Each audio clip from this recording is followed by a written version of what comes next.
안녕하세요. 김수환입니다.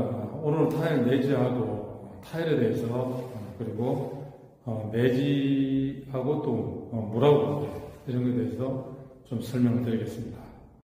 네, 이제 수영장 이 지금 포세린 타일로 마감을 한 실내 수영장이거든요. 저는 이제 600에 600 타일로 마감을 했어요. 근데 대부분 이제 이 타일 줄눈이라죠, 매지 이거를 백색 시멘트로 하시는 분들이 많아요. 그럼 절대 안 되거든요. 왜냐하면 백색 시멘트가 이제 굳으면 이게 이제 백색 시멘트는 탄산 칼슘인데 이렇게 굳으면 이게 물이 들어가면은 이 물에서 뒤에서 이제 칼슘이 나오는데 그게 이제 벽화 현상이 되는 거예요.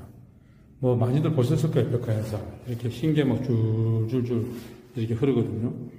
그러면 이제 이 칼슘이 없어질 때까지 벽화 현상이 생겨요. 그래서 청소를 해야 되고, 또 그렇게 되면은 이게 이제 조금 부식이 됩니다. 그래서 이제, 저알칼리, 그러니까, 저알칼리가 들어가 있는 줄눈제를 써야 되거든요. 그래서 이제 알칼리가 많이 없는, 이제 요즘은 이제 좀 좋은 재료들이 많이 있어요. 그리고 이제 침투성이 없어야 돼요. 이렇게 물을 빨아먹질 않아야 돼요. 네. 그리고, 침투성이 없어야 된다. 예, 이제 얘가 물을 빨아먹으면은, 그만큼 이게 또 부식이 됩니다. 그래서 이제 매지에 대해서 이제 말씀을 드리겠는데, 가장 좋은 건 이제 에폭시 줄눈이라고 있어요. 이액형. 돌본드 같은 거예요. 돌 같은 거. 돌본드 같은 거. 그런 거는 뭐 침투성도 없고, 그 다음에, 이 알칼리성도 아니에요. 그래서 뭐 벽화 현상도 안 생기고 굉장히 좋습니다. 그래서 이제 이렇게 이제, 일반 어떤 줄눈들을 쓰면 이게 물은 이 물 스스로가 탄산 칼슘이 없을 때, 그러니까 물 스스로가 칼슘이 없을 때 얘가 칼슘을 찾아요. 이 물 평형을 이루려고. 그걸 엣징이라 하는데, 물 스스로가 평형을 이루려고 칼슘을 찾아요. 어디 칼슘이 있지? 이렇게 보시면 여기 있잖아요. 매지 저게 칼슘이거든요. 예, 굳었으니까 저게 탄산 칼슘인데 저기 안에 이제 칼슘이 있는 거예요. 예, 그래서 이제 물하고 비비면은 수산화 칼슘, 이게 고초가 되면 탄산 칼슘. 그래서 물이 칼슘을 갖다가 필요로 할 때는 이런 매지라든지 몰탈이라든지 이런 데서 막 찾아요. 여기 칼슘이 있구나. 그래서 계속 평형을 이루려고 막 뺏어와요. 그걸 이제 애칭이라 그래요. 산화적 침식이라고 부식성이라 그러는데, 그리고 계속 이제 뺏어오면 얘가 이제 거칠어져요. 거칠어지면 어떻게 되겠습니까? 이제 부식이 되는 거예요. 예, 그러면 이제 이 안에 깨지면은 물이 들어가거든요. 근데 물이 들어가면은 수영장에는 이 매지 사이에 물이 들어가면은 정수압이 걸립니다.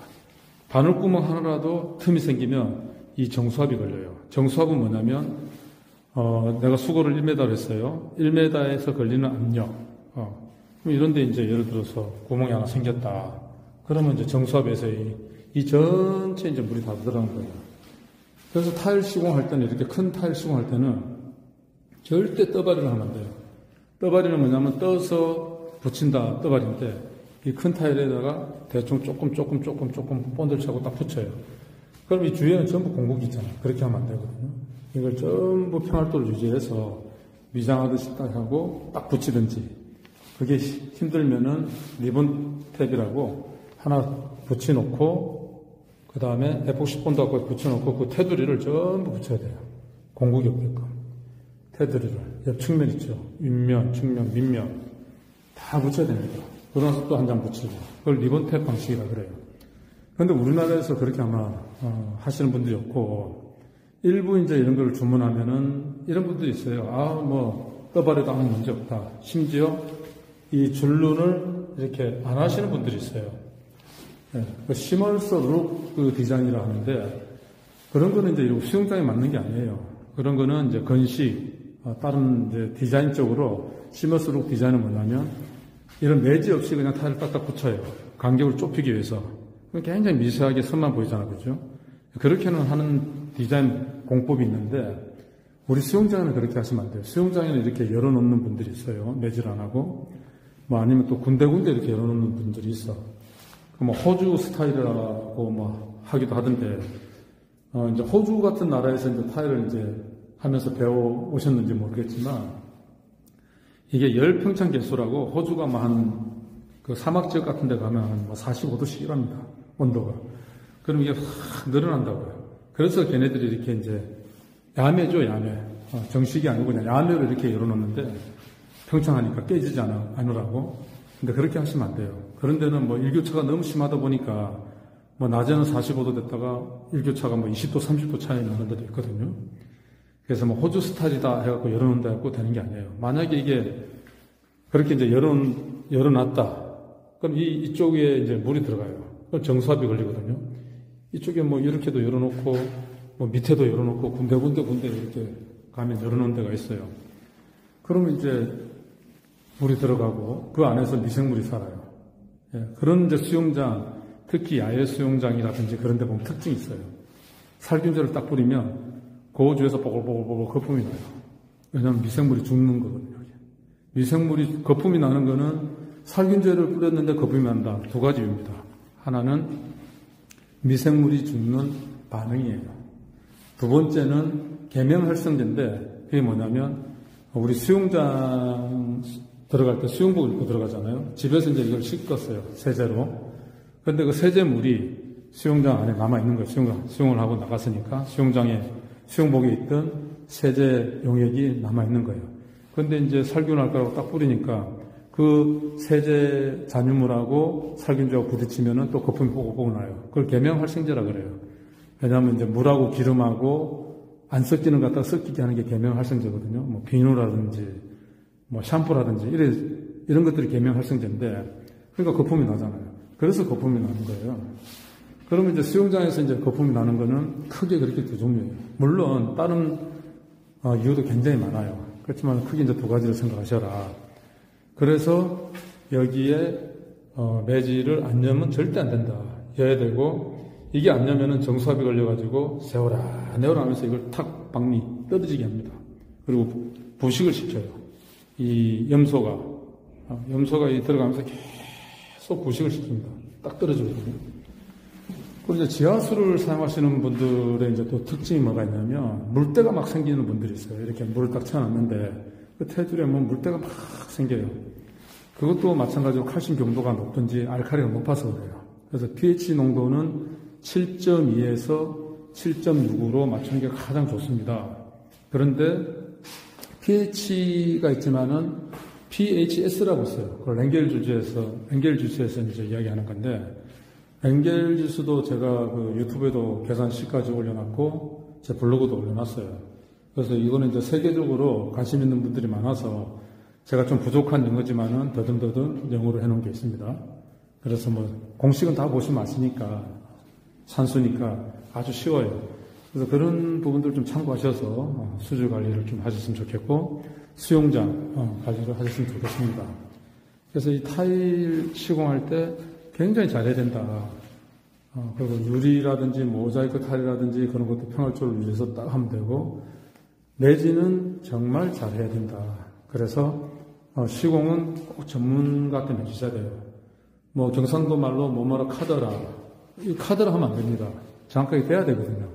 기술자들은 1 플러스 1은 2가 나와야 돼요. 근데 이제 방법론적으로 1 곱하기 15는 15잖아. 그죠? 이것도 맞아요. 그 다음에 15 곱하기 1도 15. 그 다음에 3 곱하기 5도 15예요. 결과는 똑같잖아. 그죠? 이런 결과를 만들어내시면 되는 거예요. 근데 이제 뭐뭐라 카더라. 저기 어떻게 했는데 되더라. 이상 없더라. 이 정확한 식에 의해서 과학적으로 증명되지 않는 건 절대 하시면 안 됩니다. 진짜 큰일 납니다. 이거 하고 뜯고 그런 경우가 굉장히 많고, 그래서 수영장은 정말 공사하실 때 긴장하시고 하셔야 된다. 특히 실내 수영장은 더더욱 그래야 되고, 실외 수영장은 또 실외 수영장 나름대로 절대 충분 조건이 있습니다. 그리고 실내는 실내 수영장대로 또 절대 충분 조건이 있어요. 그래서 그런 충분 조건들을 다 갖춰주셔서 공사를 하셔야 돼요. 요즘 이제 수질 관리 때문에 거품이 많이 난다. 수용을 하니까 물장구를 치니까 뿌옇게 된다. 뭐 이런 이제 문의들이 많이 오세요. 그거는 이제 실제로 수질 관리 하시는 분들이 저한테 이렇게 문의도 오고, 또 이제 이 염소라는 거는 이제 FRP 공사를 하시는 분들이 있어요. 그런 분들이 이제 마지막 이제 마무리하기 위해서 코팅을 하는데, 이게 이제 경화제를 잘못 쓰면은 염소가 들어가면은 이 경화를 박리시켜 버려요. 그러니까 경화된 걸 갖다 이렇게 없애버려요. 허물허물하게. 이제 그런 분들도 이제 전화 오시고, 그래서 여러 가지로 이제 전화가 많이 와요. 근데 이제 다들 전문가분들께서 전화가 오세요. 근데 제가 이제 답해 드릴 수 있는 건 뭐냐면, 저는 재료 역학을 생각하는 거거든요. 수질 관리하시는 분들은 약품에 대해서 알지만, 그 약품이 이런 재료하고 반응했을 때 어떤 반응이 나오는지는 저희 같은 이제 현장에서 이렇게 직접 하는 재료 역학을 아는 이런 분들이 이제 이런 걸 알 수 있는 거예요. 그래서 제가 뭐 다 아는 게 아니고 저보다 뭐 더 많이 알고 이런 분들이 굉장히 많이 있습니다. 그래서 이제 무림의 고수분들도, 저는 무림의 고수라는데 그런 무림의 고수분들이 많아요. 그분들이 이제 조용히 살고 있어서 그렇지 정말 그런 분들이 많이 있습니다. 그래서 이 수질 관리 하시는 분들, 또 약품을 납품하시는 분들이 전화가 요즘 많이 오는데, 그분들 실력이 없는 게 아닙니다. 그분들은 약품에 대해서 이제 잘 아는 거고, 저희는 이제 그 약품에 반응하는 거를, 재료 역학을 저희는 이제 아는 거거든요. 그래서 염소가 들어가면 이런 데 반응을 어떻게 한다. 그리고 그런 겔에 어떻게 반응해서 얘가 경화가 풀린다. 그런 이제 반응들을 아는 거예요. 그걸 재료 역학이랍니다. 그래서 수영장은 정말 이 물에 대한 화학 반응이 많이 있기 때문에 그걸 잘 생각하고 공사를 하시고 체크를 하셔야 됩니다. 네, 오늘도 즐거운 하루 되십시오. 감사합니다. 구독, 좋아요는 저에게 정말 큰 힘이 됩니다.